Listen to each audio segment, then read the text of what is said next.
Hey everyone good morning जय जगन्नाथ। तो देखो ये मॉर्निंग रे तापर मैं किचन के आसली किचन रे देखला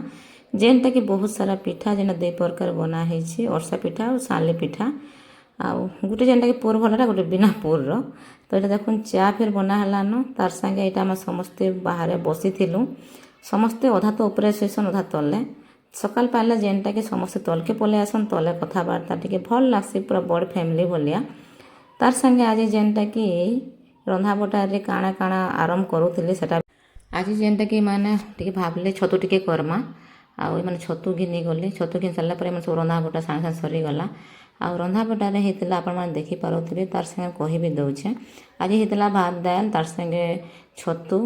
आउ तार संगे बैगन भत्ता तापर कल्ला चिप्स भी होता आउ इटा बेलाके देखुन जेनटा कि आयुष खाएमी कहला मैगी बोले मैगी टे बनईदेनी तार संगे मैंने कुनुआ नानी घर के जीवार था तो मैंने बाहरी पड़ोचन जुआर बिहार समस्त कर सारापर मंदिर टे जुआर कले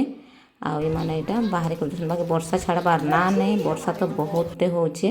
ये टिके वर्षा मैंने रेनिकोट पिंधिक बाहरी पड़ले तो चलून आज भिडियोटा एते ही रहली।